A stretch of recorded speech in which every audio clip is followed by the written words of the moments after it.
Hello, greetings. Today I'm going to share with you a little bit about yoga and what the word actually means. What is yoga? Very briefly, actually, yoga comes from this word yog in Sanskrit, which means union, to connect. Yoga has a very long history, and you can find so much about it in books and online. And it's a study and a practice and a lifestyle that can take many lifetimes, and one of the things I love about it so much is that it's like never ending. There have been so many things that I've done in my life that I feel have,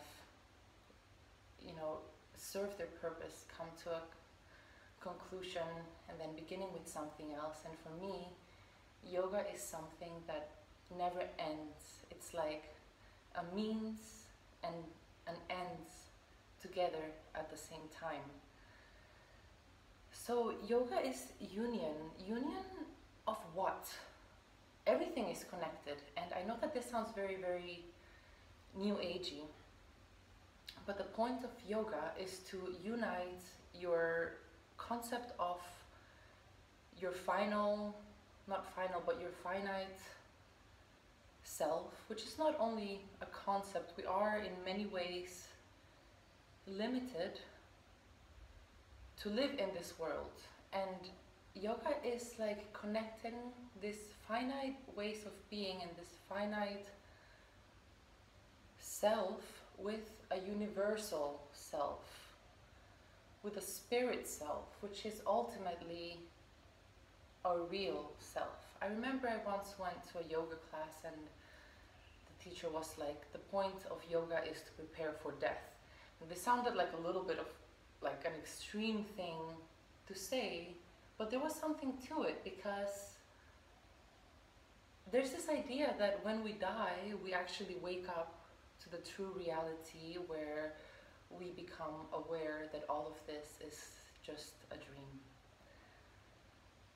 But this dream can also be a beautiful dream, and there are many, many things that we can do to really awaken to this fact of this dream, which is like God's playground. There's a Sanskrit word in this, like lila.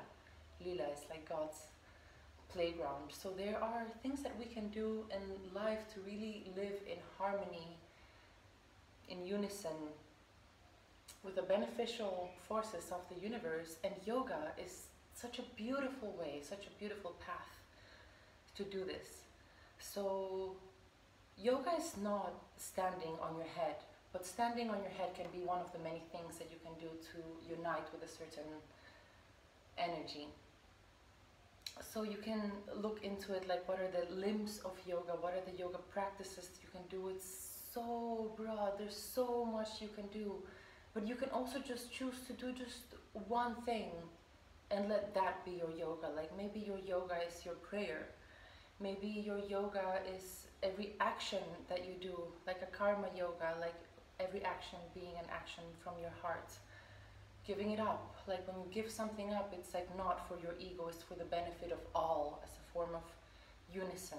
So with yoga, meaning union, there comes this idea that yoga is not only what we do on the mat, but it's everything. It's a lifestyle. So in the way that we move through daily life, how are we living in unison, honoring our spirit self beyond our ego, which we do need. It's not like, oh, kill the ego. We need our ego to survive in this world, but can we live in it, see it, tame it, and transcend it at the same time? Yes, so there are so many different styles of yoga. There's so many different types of people. Ultimately, we're all spirit in essence being manifested in our own unique way, and we all have the right to be here. We all have the right to be happy. We all have the right to share our gifts with the world. We all have that right. So yes, I just felt inspired today to speak a little bit about the meaning of yoga, what it means for me. I may like to revisit this topic and not wanting to make this video too long, but you know, as I've been sharing a lot of like yoga techniques and practices, these are just like a small elements of like a massive system.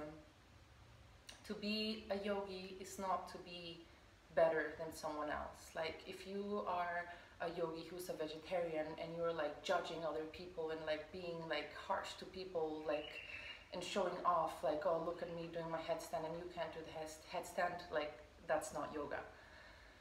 There are so many things that are not yoga. Like everything that is yoga is all the ways in which you're harmoniously trying, not even trying, but just like creating unison, harmony, awareness of spirit throughout your daily life. So we're all here for a purpose. We all have a gift. We're all meant to share this with the world. So wherever you are, whoever you are, I hope that you may always be inspired to be yourself, to share your gifts with the world, to drop all the shame and all these like conditioning, limiting beliefs about what you're supposed to be, and really bringing this uniting, harmonious aspect in everything that you do, living from your heart. And yes, that's just something that I wanted to share with you today. Thank you for tuning in. May you be well, may you be healthy, may you be happy, and may you be free. Namaste.